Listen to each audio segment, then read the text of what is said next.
حي على الصلاة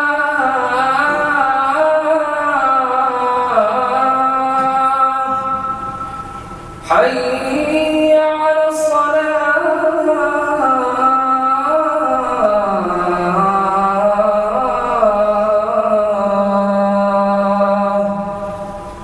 حي على الفلاح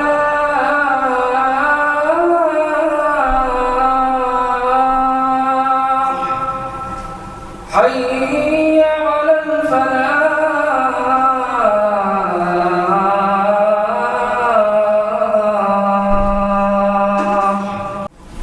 ഇസ്ലാമിലെ പഞ്ചസ്തംഭങ്ങളിൽ മൂന്നാമത്തേതാണ് സകാത്ത് എന്ന് നമുക്കറിയാം. പലപ്പോഴും ഇസ്ലാമിലെ പഞ്ചസ്തംഭങ്ങളിൽ ബാക്കിയുള്ള ഇബാദത്തുകളുടെ വിഷയത്തിൽ കാണിക്കുന്ന ശ്രദ്ധയും ഗൗരവവും സകാത്തിന്റെ വിഷയത്തിൽ അധികം ആളുകളും കാണിക്കാറില്ല.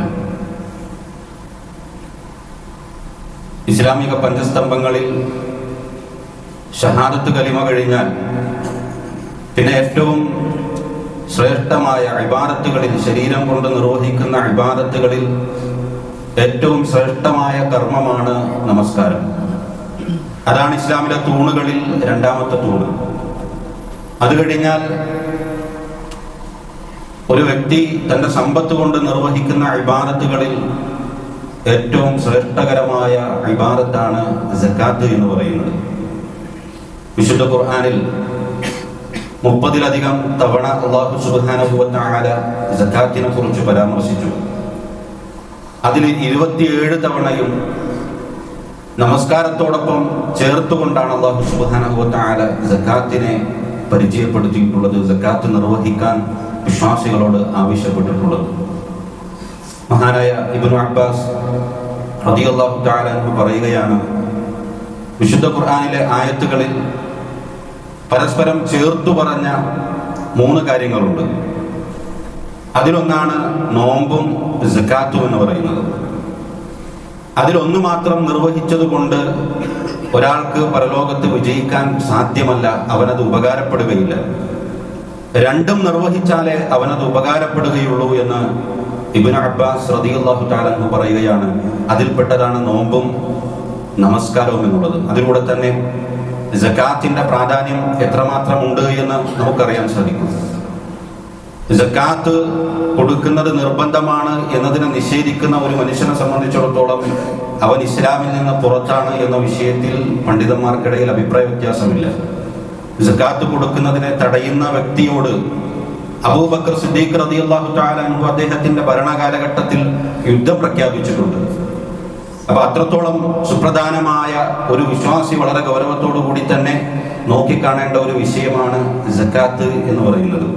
നമ്മളെ നമസ്കാരത്തിലെ അതിൻ്റെ റുക്നുകളും അതിൻ്റെ സുന്നത്തുകളും വാജിബുകളും എല്ലാം കൃത്യതയോടുകൂടി പഠിച്ച് അത് നിർവഹിക്കുന്നത് പോലെ തന്നെ സകാത്തിന്റെ വിഷയവും അതിൻ്റെ റുക്നുകളും അതിൻ്റെ വാജിബുകളുമെല്ലാം കൃത്യമായി പഠിക്കുകയും അതിനനുസരിച്ച് ഞാൻ സകാത്ത് കൊടുക്കാൻ അവകാശിയായിട്ടുണ്ടോ, അതിനർഹനായിട്ടുണ്ടോ, എൻ്റെ സമ്പത്തിൽ നിന്നും സകാത്ത് കൊടുക്കാനായിട്ടുണ്ടോ എന്നത് കൃത്യമായി സമ്പത്തിനെ ഓരോന്നും വിലയിരുത്തി മനസ്സിലാക്കുകയും അതിനവകാശപ്പെട്ട ആളുകൾക്ക് കൃത്യസമയത്ത് തന്നെ സകാത്ത് കൊടുത്ത് കിട്ടുകയും ചെയ്തിട്ടില്ല എങ്കിൽ നമ്മളെ സംബന്ധിച്ചിടത്തോളം നമ്മൾ സംസ്കരിക്കപ്പെടുന്നില്ല, നമ്മുടെ സമ്പത്തും സംസ്കരിക്കപ്പെടുന്നില്ല, നമ്മുടെ ശരീരവും സംസ്കരിക്കപ്പെടുന്നില്ല. സകാത്തിനെ കുറിച്ച് പറഞ്ഞിടത്ത് അല്ലാഹു സുബ്ഹാനഹു വ തആല പറഞ്ഞത്, ഖുദ് മിൻ അംവാലിഹിം സദഖതൻ തുതഹിറുഹും വ തുസക്കിഹിം ബിഹാ. അവരിൽ നിന്നും അവരുടെ സമ്പത്തിൽ നിന്നും നിശ്ചിതമായ ഒരു ഓഹരി പ്രവാചകനോട് സ്വീകരിക്കാൻ പറയുകയാണ്. എന്തിനാണ്? തുതഹിറുഹും വ തുസക്കിഹിം ബിഹാ. അതിലൂടെ അവരെ സംസ്കരിക്കുന്നതിന് വേണ്ടി, അവരെ ശുദ്ധീകരിക്കുന്നതിന് വേണ്ടി എന്ന് അല്ലാഹു സുബ്ഹാനഹു വ തആല സകാത്ത് നിർബന്ധമാക്കിയതിന്റെ ഹിക്മത്തിന്റെ അതിന്റെ യുക്തിയെക്കുറിച്ച് അല്ലാഹു സുബ്ഹാനഹു വ തആല പറയുകയാണ്. സകാത്ത് നിർബന്ധമാക്കുന്നതിന് പല നിലക്കുള്ള യുക്തികൾ പണ്ഡിതന്മാർ വിശദീകരിക്കുന്നത് കാണാൻ സാധിക്കും. അതിൽ സുപ്രധാനമായ ഒരു യുക്തി അല്ലാഹു സുബ്ഹാനഹു വ തആല ഈ ആയത്തിലൂടെ വിശ്വാസികളെ ഓർമ്മപ്പെടുത്തുകയാണ്. സക്കാത്ത് കൊടുക്കുന്നതിലൂടെയാണ്, തങ്ങൾക്ക് സക്കാത്ത് നിർബന്ധമാക്കപ്പെട്ട ഒരു സാഹചര്യം എത്തിപ്പെട്ടിട്ടുണ്ട് എങ്കിൽ അവൻ സക്കാത്ത് നിർവഹിക്കുന്നതിലൂടെയാണ് അവന്റെ മനസ്സ് ശുദ്ധീകരിക്കപ്പെടുന്നത്. അതല്ല എങ്കിൽ മനസ്സ് വിമലമായ ശുദ്ധീകരിക്കപ്പെടാത്ത സാഹചര്യത്തിലാണുള്ളത് എന്നതാണ് ഈ ആയത്ത് നമ്മളെ ഓർമ്മപ്പെടുത്തുന്നത്. മാത്രമല്ല, ആ സക്കാത്ത് നിർവഹിക്കുമ്പോൾ മാത്രമാണ് ഒരാളുടെ സമ്പത്തും ശുദ്ധീകരിക്കപ്പെടുന്നത്. സക്കാത്തിനെ കുറിച്ച് നബി സല്ലല്ലാഹു അലൈഹി വസല്ലമ പറഞ്ഞത് അത് ഔസാഫുന്നാസ്, അത് അഴുക്കാണെന്നാണ്. സമ്പത്തിന്റെ ഒരു ഭാഗം നമ്മൾ അതിന് സക്കാത്ത് കൊടുക്കാൻ അവകാശമായിട്ടുണ്ട് എങ്കിൽ അത് കൊടുത്തു വീട്ടിയിട്ടില്ല എങ്കിൽ ബാക്കിയുള്ള സമ്പത്ത് കൂടി അത് മലീമസമാക്കും. നമ്മുടെ സമ്പത്തിനെ ശുദ്ധീകരിക്കുന്നത് ഈ സക്കാത്ത് കൊടുത്തു വീട്ടുമ്പോഴാണ്. അതല്ലാത്ത പക്ഷം അഴുക്ക് കലർന്ന, ഹറാമ് കലർന്ന ഒരു സമ്പത്തായി നമ്മുടെ മുഴുവൻ സമ്പത്തും മാറുകയും അതിലൂടെ നമ്മൾ കഴിക്കുന്ന ഭക്ഷണം ഹറാമിലൂട്ടപ്പെട്ടതായി മാറുകയും നമ്മുടെ ശരീരവും ആ നിലക്ക് മലീമസമായി തീരുകയും ചെയ്യുന്ന സാഹചര്യം ഉണ്ടാകുമെന്നുള്ളതാണ്. അതുകൊണ്ട് തന്നെ സഹോദരന്മാരെ, നമ്മുടെ ശരീരവും നമ്മുടെ മനസ്സും നമ്മുടെ സമ്പത്തും ഒരുപോലെ ശുദ്ധീകരിക്കണമെങ്കിൽ സക്കാത്ത് കൊടുത്തു വീട്ടിയാൽ മാത്രമേ സാധ്യമാവുകയുള്ളൂ എന്നതാണ് ഈ ആയത്തിലൂടെ അല്ലാഹു സുബ്ഹാനഹു വ തആല ഓർമ്മപ്പെടുത്തുന്നത്. അതുപോലെ തന്നെ സക്കാത്തിന്റെ മറ്റൊരു യുക്തിയാണ്, സക്കാത്ത് നിർബന്ധമാക്കിയതിന്റെ മറ്റൊരു യുക്തിയാണ്, സാധുക്കളായ ആളുകളെ സംബന്ധിച്ചിടത്തോളം ധനികരായ ആളുകളുടെ സമ്പത്തിൽ നിന്നും ഒരു വിഹിതം അവർക്ക് അർഹതപ്പെട്ടതായി മാറുന്നതിലൂടെ അതിലൂടെ അവരുടെ ദാരിദ്ര്യവും അവരുടെ പട്ടിണിയും അവരുടെ പ്രയാസങ്ങളും ഇതിലൂടെ മാറാൻ അത് കാരണമായി തീരുന്നു എന്നുള്ളതാണ്. അല്ലാഹു സുബ്ഹാനഹു വ തആല സമ്പത്തിൽ നിശ്ചയിച്ചിട്ടുള്ള ഈ സക്കാത്ത് എന്ന വ്യവസ്ഥ അത് ലോകം മുഴുവനും നടപ്പിലാക്കിയാൽ, മുഴുവൻ ആളുകളും മുഴുവൻ ധനികന്മാരും സക്കാത്ത് കൊടുക്കാൻ സന്നദ്ധമായാൽ ലോകത്തൊരു മനുഷ്യൻ പോലും പട്ടിണി കിടക്കുന്ന സാഹചര്യം ഉണ്ടാവില്ല. ലോകത്തൊരു മനുഷ്യൻ പോലും ദാരിദ്ര്യത്തിൽ കഴിയുന്ന സാഹചര്യം ഉണ്ടാവില്ല. അവൻ ഈ ദുനിയാവിൽ അവന്റെ വിഭവങ്ങൾ ദുനിയാവിൽ അടിസ്ഥാനപരമായി അവൻ ഉപയോഗിക്കുന്ന ഭക്ഷണമാകട്ടെ, അവന്റെ വസ്ത്രങ്ങളാകട്ടെ, അവന്റെ ആരോഗ്യകരമായ വിഷയങ്ങളാകട്ടെ, അവന്റെ ബാക്കിയുള്ള ദുനിയാവിന്റെ ഏറ്റവും അടിസ്ഥാനപരമായ എന്തെല്ലാം വിഷയങ്ങളുണ്ടോ അതെല്ലാം വളരെ ഭംഗിയായി നിർവഹിക്കാൻ സാധിക്കുന്ന അവസ്ഥ സംജാതമാകുമെന്നുള്ളതാണ്. അതുകൊണ്ടാണ് ഇസ്ലാമിക രാജ്യങ്ങളിൽ അത് കൃത്യമായി നടപ്പിലാക്കപ്പെടുന്ന കാലഘട്ടങ്ങളിൽ അന്ന് ആളുകൾ സക്കാത്തുമായി, സക്കാത്തിന്റെ സമ്പത്തുമായി അത് അർഹപ്പെട്ട ആളുകളെ തേടി നടന്ന് കണ്ടെത്താൻ കഴിയാത്ത സാഹചര്യം ഉണ്ടായിട്ടുള്ളത്. അതുകൊണ്ട് തന്നെ സഹോദരന്മാരെ, അത് കൃത്യമായി കൊടുത്തു വീട്ടാൻ നമ്മൾ ഓരോരുത്തരും ബാധ്യസ്ഥരാണ്.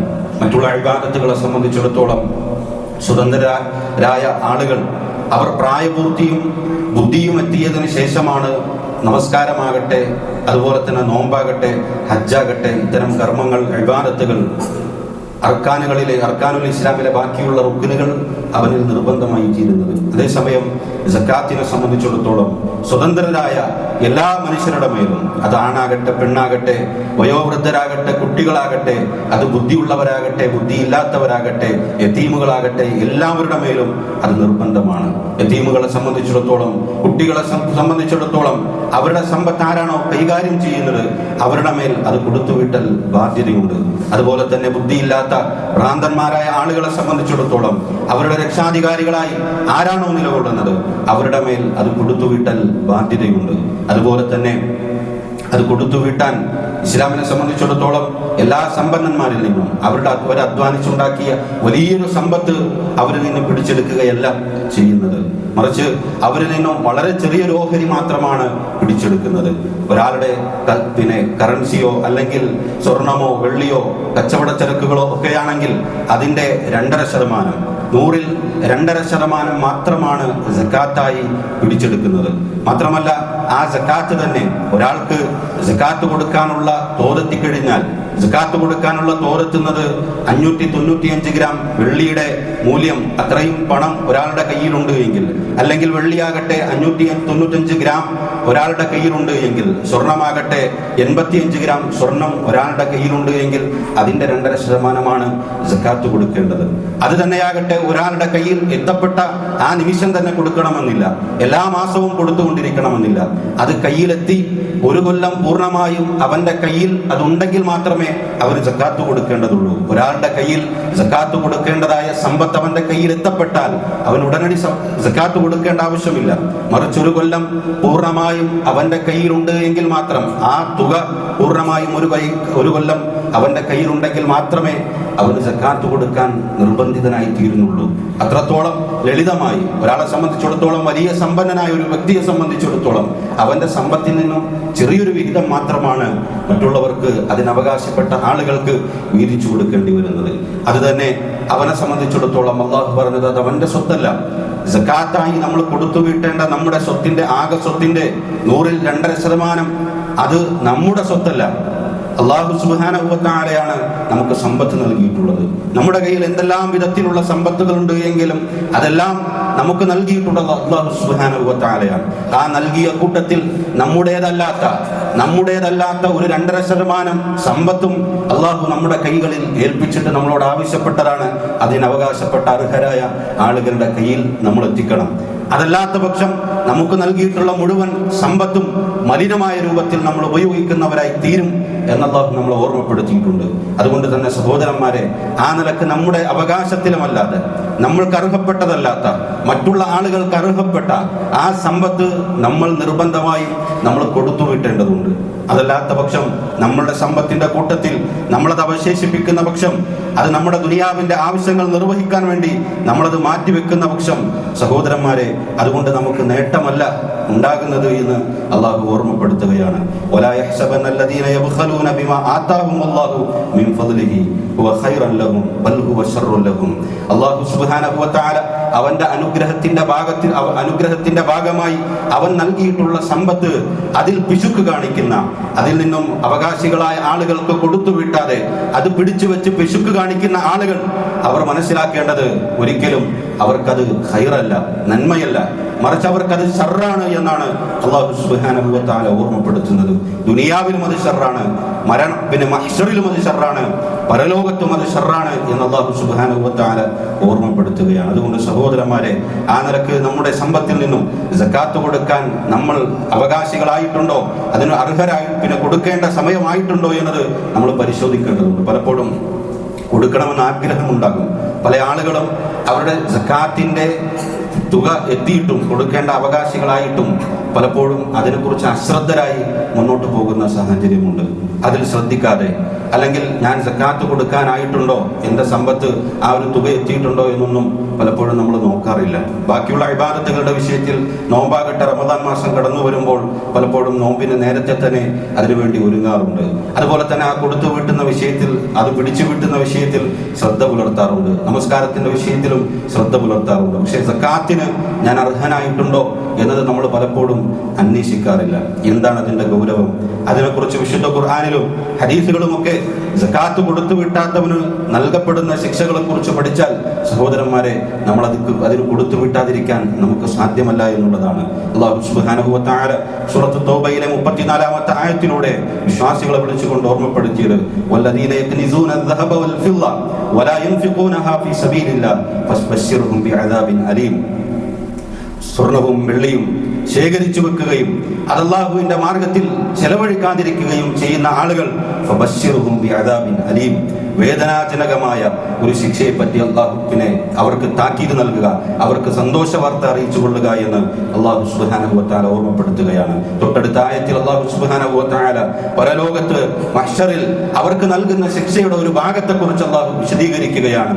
യൗമ യുഹ്മാ അലൈഹാ ഫീ നാരി ജഹന്നം ഫതുക്വാ ബിഹാ ജിബാഹുഹും വജുനൂബുഹും വളുഹൂറുഹും.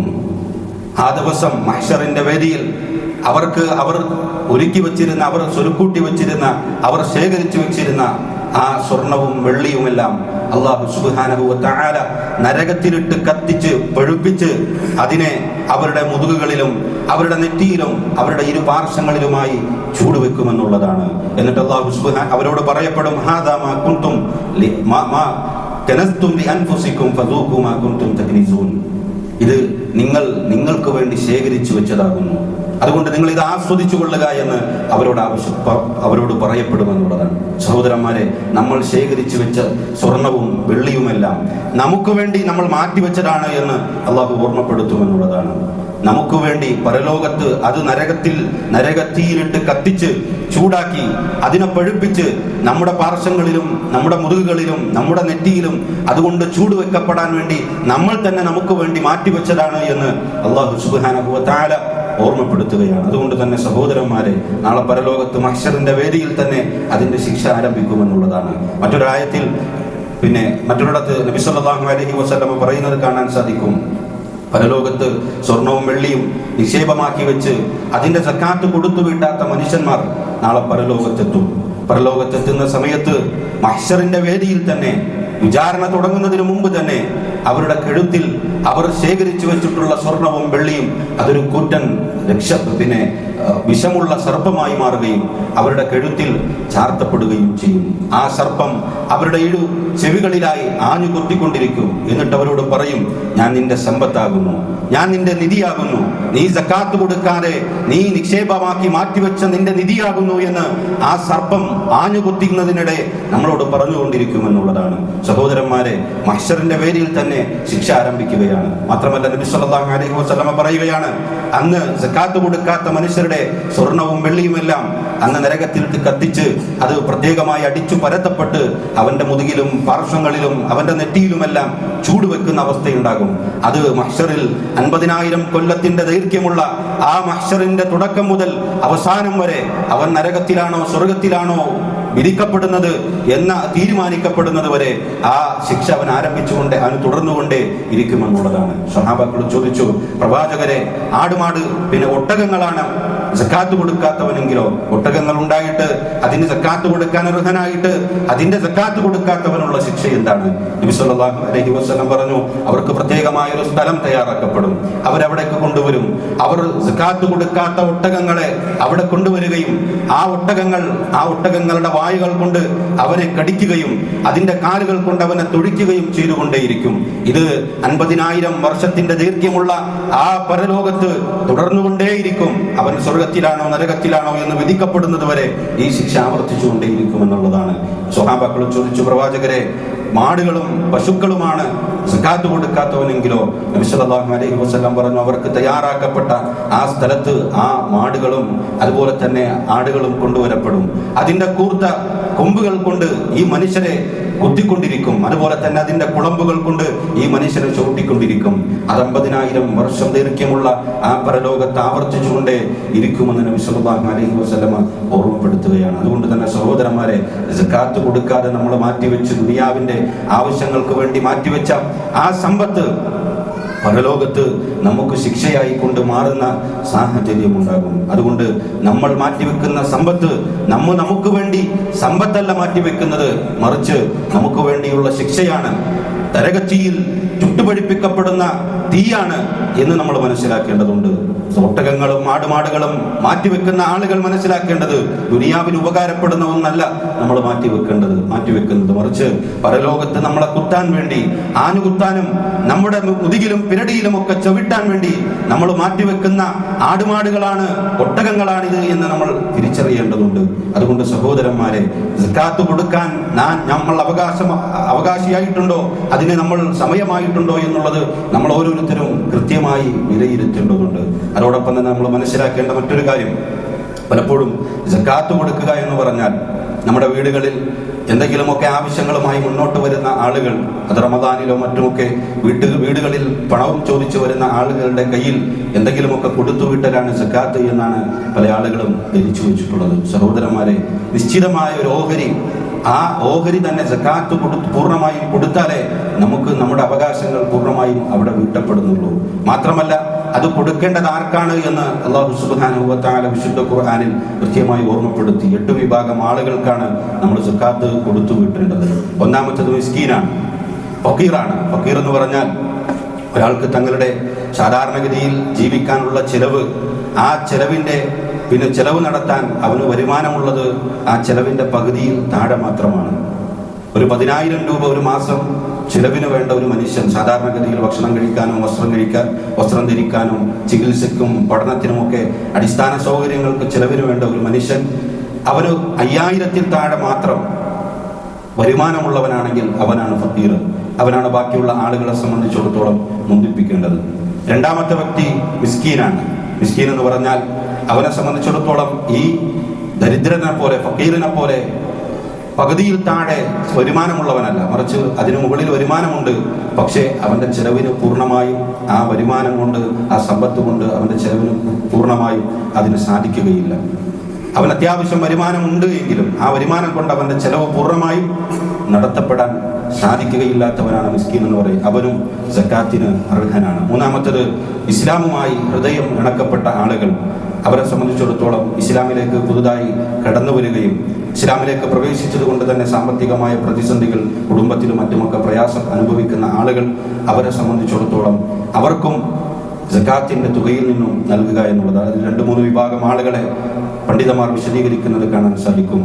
അതേസമയം പല ആളുകളും ഇസ്ലാമുമായി മനസ്സിണക്കപ്പെട്ട ആ ആളുകളുടെ വിഷയത്തിൽ തെറ്റിദ്ധരിച്ചത് സക്കാത്ത് കൊടുത്ത് ആളുകളെ ഇസ്ലാമിലേക്ക് പ്രവേശിപ്പിക്കുക എന്നുള്ളതാണ്. ഇസ്ലാം ആ ഒരു രൂപത്തിലല്ല സക്കാത്ത് അവർക്ക് കൊടുക്കാൻ പരിചയപ്പെടുത്തിയിട്ടുള്ളത്. അതേസമയം അതല്ലാത്ത കാഫിറുകളെ സംബന്ധിച്ചിടത്തോളം അവർക്കൊന്നും തന്നെ സക്കാത്തിന്റെ വിഹിതം കൊടുക്കാൻ പാടുള്ളതല്ല. സാധാരണഗതിയിലുള്ള സ്വതക്കകൾ, ഐച്ഛികമായ സ്വതക്കകൾ മുസ്ലിമീങ്ങൾക്കും അമുസ്ലിമീങ്ങൾക്കും എല്ലാം നൽകാമെങ്കിലും സക്കാത്തിനെ സംബന്ധിച്ചിടത്തോളം മറ്റുള്ള മുസ്ലിമീങ്ങളായ ആളുകൾക്ക് നൽകാൻ പാടുള്ളതല്ല എന്ന് മനസ്സിലാക്കേണ്ടതുണ്ട്. അതേപോലെ തന്നെ 4ാമത്തെ വിഭാഗം ആളുകൾ മോചന കരാറിൽ ഏർപ്പെട്ട അടിമകളാണ്. ഇന്ന് അടിമകളില്ലാത്തത് കൊണ്ട് തന്നെ ആ ഒരു വിഷയത്തിൽ നമുക്ക് ശ്രദ്ധിക്കേണ്ട ആവശ്യമില്ല. അത്തരം ആളുകളെ നമുക്ക് കണ്ടെത്താനും സാധ്യമല്ല. 5ാമത്തത് കടബാധിതരായ ആളുകളാണ്. കടബാധിതരായ ആളുകൾ, അവരെ സംബന്ധിച്ചിടത്തോളം മറ്റ് 2 വിഭാഗങ്ങൾക്കിടയിലുള്ള പ്രശ്നങ്ങൾ പരിഹരിക്കാൻ വേണ്ടി സ്വന്തം സമ്പത്ത് ചെലവഴിക്കുകയും അതിലൂടെ കടക്കാരായി തീർന്നിട്ടുള്ള ആളുകളും, അതുപോലെ തന്നെ മിസ്കീനിന്റെ പരിധിയിൽപ്പെടുന്ന കടക്കാരായ ആളുകളും അവർക്കാണ് സക്കാത്ത് കൊടുക്കേണ്ടത്. അതേപോലെ തന്നെ സക്കാത്തിന് വേണ്ടി പണിയെടുക്കുന്ന, ബാക്കിയുള്ള ജോലിയൊക്കെ മാറ്റിവെച്ച് സക്കാത്തിന് വേണ്ടി പണിയെടുക്കുന്ന സക്കാത്തിന്റെ തൊഴിലാളികളായ ആളുകൾ അത് പിരിച്ചെടുക്കാനും അതിൻ്റെ അവകാശികൾക്ക് നൽകാനും ഒക്കെ ഏൽപ്പിക്കപ്പെട്ട ഇസ്ലാമിക ഭരണകൂടത്തിൽ ഭരണാധികാരി ഏൽപ്പിച്ച ആളുകൾ, അവർ സമ്പന്നന്മാരാണെങ്കിലും അവർ എടുക്കുന്ന തൊഴിലിന് പകരമായി കൊണ്ട് സക്കാത്തിന്റെ ഒരു വിഹിതം അവർക്ക് നൽകാവുന്നതാണ്. അതേപോലെ തന്നെ അള്ളാഹുവിന്റെ മാർഗത്തിൽ, അഥവാ അള്ളാഹുവിന്റെ മാർഗത്തിൽ ജിഹാദ് ചെയ്യുന്ന ആളുകൾക്ക് ആ ജിഹാദിന്റെ ആവശ്യങ്ങൾക്ക് വേണ്ടി അതിന്റെ വാഹനങ്ങളും അതേപോലെ തന്നെ അതിന്റെ ചെലവുകൾക്കും വേണ്ടിയും ഒക്കെ സക്കാത്തിന്റെ വിഹിതമായി നൽകാവുന്നതാണ്. അതേപോലെ തന്നെ 8ാമത്തെ വിഭാഗം യാത്രക്കാരാണ്. യാത്രക്കാർ, അവർ ഒരു നാട്ടിൽ നിന്നും മറ്റൊരു നാട്ടിലേക്കെത്തി ആ യാത്രയുടെ പാതയും അവർക്ക് തീർന്നു പോവുകയും ഇനി നാട്ടിലേക്ക് മടങ്ങാൻ തങ്ങളുടെ കയ്യിൽ സ്വത്തില്ലാതെ വരികയും ഒക്കെ ചെയ്യുന്ന സാഹചര്യം ഇന്നത്തെ കാലത്തെ സംബന്ധിച്ചിടത്തോളം നമ്മൾ മറ്റേതെങ്കിലും നാടുകളിൽ പോയാൽ പല നിലക്ക് നമുക്ക് സമ്പത്ത് നമ്മുടെ നാട്ടിൽ നിന്നും അത് അക്കൗണ്ടുകളിലൂടെയും ഒക്കെ നമുക്ക് വരുത്താൻ സാധിക്കും.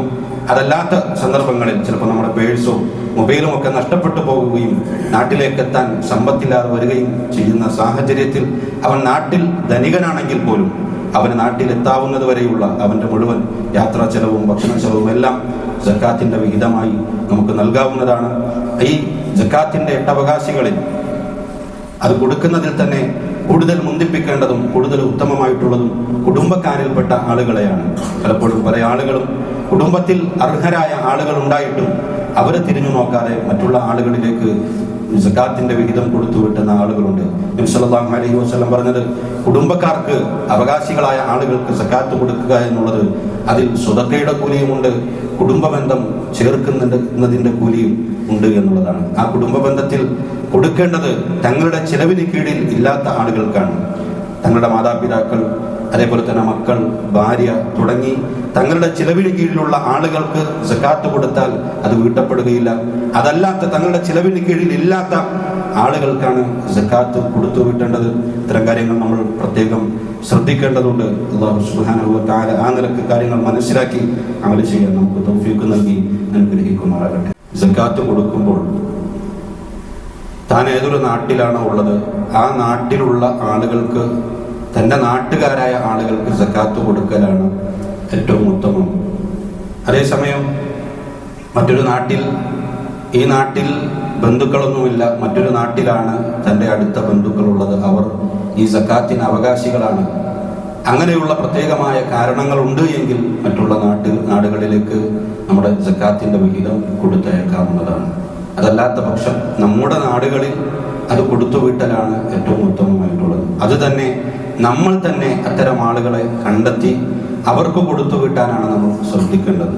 അത് നമുക്ക് കൊടുത്തു അത് നിർവഹിക്കാൻ, അത്തരം സകാത്തിന്റെ അവകാശികളെ കണ്ടെത്താനും അത് നിർവഹിക്കാനുമൊക്കെ നമുക്ക് സാധിക്കാത്ത പക്ഷം, നമ്മൾ മറ്റു തിരക്കുകളിൽ ഏർപ്പെട്ട് അത് കൊടുക്കാൻ നമുക്ക് ആളുകളെ കണ്ടെത്താൻ കഴിയാത്ത പക്ഷം, അതിന് നമുക്ക് പകരക്കാരായ ആളുകളെ കണ്ടെത്താവുന്നതാണ്. നമ്മുടെ നാടുകളിൽ അത്തരം കാര്യങ്ങൾ നിർവഹിക്കുന്ന, സംഘടിതമായി സകാത്ത് നൽകുന്ന സംവിധാനങ്ങൾ ഉണ്ട് എങ്കിൽ, അത് പള്ളികൾ കേന്ദ്രീകരിച്ചുമൊക്കെ അത്തരം സംവിധാനങ്ങൾ ഉണ്ട് എങ്കിൽ നമുക്ക് അവർക്ക് അത് ഏൽപ്പിക്കാവുന്നതാണ്. നമ്മുടെ ഈ ഒരു പള്ളി അത് കേന്ദ്രീകരിച്ചും അത്തരം സംവിധാനങ്ങൾ ഉണ്ട് എന്നത് സാന്ദർഭികമായി ഓർമ്മപ്പെടുത്തുകയാണ്.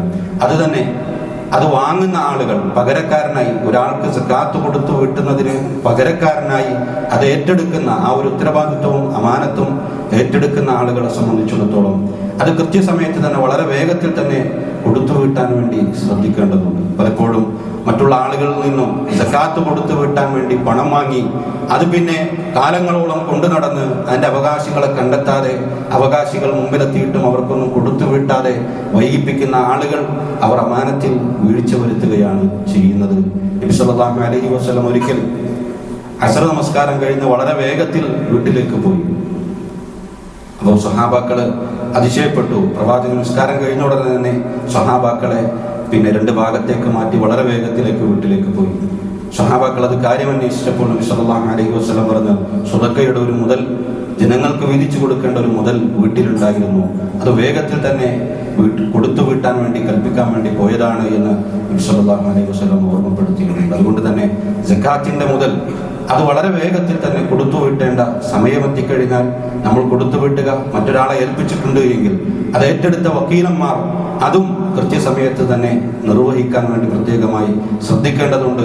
അതിൽ വൈകിപ്പിക്കുന്നതിന് എന്തെങ്കിലും ഉപകാരങ്ങളോ പ്രത്യേകിച്ച് കാരണങ്ങളോ ഉണ്ട് എങ്കിൽ മാത്രമേ പിന്നെ ആ നിലക്ക് അല്പമെങ്കിലും ഒക്കെ വൈകിപ്പിക്കാൻ പാടുള്ളൂ. അതല്ലാത്ത പക്ഷം അതിൻ്റെ അവകാശികൾക്ക് കൃത്യമായി നമ്മൾ കൊടുത്തു വിട്ടേണ്ടതുണ്ട്. അതേസമയം വളരെ നേരത്തെ കൊടുക്കാൻ ഒരാൾ ഉദ്ദേശിച്ചാൽ, എൻ്റെ സകാത്ത് കൊടുത്തു വിട്ടേണ്ടത് അടുത്ത പിന്നെ വർഷമാണ്, അല്ലെങ്കിൽ അതിനൊരു 10 മാസം കൂടി ബാക്കിയുണ്ട് എങ്കിൽ എനിക്ക് കുറച്ച് നേരത്തെ കൊടുത്തു വിട്ടണം, അതിൻ്റെ അവകാശികൾ എൻ്റെ മുമ്പിലുണ്ട് എങ്കിൽ, കുടുംബത്തിൽ അങ്ങനെ അവകാശികളെ കണ്ടുമുട്ടിയിട്ടുണ്ട് എങ്കിൽ എനിക്ക് കൊടുത്തു വിട്ടണമെന്ന് തോന്നിയാൽ, ഞാനൊരു 7 മാസം കൂടി കഴിഞ്ഞാൽ എൻ്റെ ഈ സ്വത്ത് എൻ്റെ കയ്യിലുണ്ടാകും, ഞാൻ സക്കാത്ത് കൊടുക്കേണ്ടി വരും എന്ന് തോന്നുന്ന ആൾക്ക് കുറച്ച് നേരത്തെ കൊടുക്കാവുന്നതാണ്. ആ നിലക്ക് നമുക്ക് റമദാൻ നമ്മുടെ പടിവാതിക്കലെത്തിയിട്ടുണ്ട്. പലപ്പോഴും റമദാൻ മാസം അധികം ആളുകളും സക്കാത്ത് നേരത്തെയൊക്കെ കൊടുത്തു വിട്ടാൻ വേണ്ടി തിരഞ്ഞെടുക്കുന്നത്, ആ മാസത്തിൽ നമ്മൾ നമ്മുടെ സക്കാത്ത് കൊടുത്തു വിട്ടുമ്പോൾ ആ മാസത്തിൽ നമ്മൾ ഏതൊരു അമല് ചെയ്താലും അതിൻ്റെ പുണ്യം ഇരട്ടിക്കുമെന്നത് കൊണ്ട് തന്നെ ഏറ്റവും സമ്പത്തിൽ നമ്മൾ നിർവഹിക്കുന്ന ഏറ്റവും വലിയ ഇബാദത്താണ് സക്കാത്ത് എന്നതുകൊണ്ട് തന്നെ 1, 2, 3 ഒരു വർഷമോ ഒക്കെ നേരത്തെ തന്നെ നമുക്ക് കൊടുത്തു വിട്ടാനുള്ള ആഗ്രഹം കൊണ്ട് ആ മാസത്തിൽ നമുക്ക് കൊടുത്തു വിട്ടാവുന്നതാണ്. ചില ആളുകൾ തെറ്റിദ്ധരിച്ചത് സക്കാത്ത് കൊടുത്തു വിട്ടേണ്ടത് റമദാൻ മാസത്തിൽ മാത്രമാണ് എന്നതാണ്. അതല്ല, ഹിജ്റ കണക്കനുസരിച്ച് ഞാൻ ഈ മാസം മുഹറം മാസത്തിലാണ് എൻ്റെ കയ്യിൽ മുഹറം 1 എൻ്റെ കയ്യിൽ ആ സക്കാത്തിന്റെ ആ ഒരു നസീബ് ഓഹരി എൻ്റെ എത്തിയിട്ടുണ്ട് എങ്കിൽ അടുത്ത വർഷം മുഹറം 1 അതും അറബി മാസമാണ്, അടുത്ത വർഷം മുഹറം 1 അതുവരെ എൻ്റെ കയ്യിൽ ആ ഒരു ഓഹരി എൻ്റെ കയ്യിലുണ്ട് എങ്കിൽ അതിൻ്റെ 2% നമ്മൾ കൊടുത്തു വിട്ടേണ്ടത്. അത് കാലികളാണെങ്കിൽ അതിന് പ്രത്യേക കണക്കാണ്. അതുപോലെ തന്നെ ഭൂമിയിൽ നിന്ന് കിട്ടുന്ന നിധികളും ഖനികളുമാണെങ്കിലും അതിന് പ്രത്യേക കണക്കാണ്. കച്ചവട ചരക്കുകളും കറൻസികളും സ്വർണവും വെള്ളിയും ഒക്കെ ആണെങ്കിൽ അതിന് 2% നമ്മൾ കൊടുക്കേണ്ടത്. അപ്പോൾ നമ്മൾ കൊടുത്തു വിട്ടാൻ സമയമായോ എന്നത് നമ്മൾ ഓരോരുത്തരും ഒന്ന് പരിശോധിക്കുക. ഇനി 1-2 മാസമൊക്കെ അപ്പുറത്ത് കൊടുത്തു വിട്ടേണ്ടവരാണ് എന്ന് നമുക്ക് ബോധ്യമുണ്ടെങ്കിലും ഈ ഒരു റമദാനിനൊക്കെ അത് പൂർണ്ണമായി കൊടുത്തു വീട്ടി അതിൻ്റെ പ്രതിഫലം നേടിയെടുക്കാനും നമ്മുടെ ബാധ്യത, നമ്മുടെ ഉത്തരവാദിത്തത്തിൽ നിന്നും നമ്മൾ ഒഴിവാകാനും നമ്മൾ ശ്രദ്ധിക്കുക. അല്ലാഹു സുബ്ഹാനഹു വ തആല ആ നിലയ്ക്ക് ഇബാദത്തുകൾ യഥാവിധം മനസ്സിലാക്കി ചെയ്യാൻ അല്ലാഹു നമുക്ക് ഏവർക്കും തൗഫീഖ് നൽകി അനുഗ്രഹിക്കുമാറാകട്ടെ.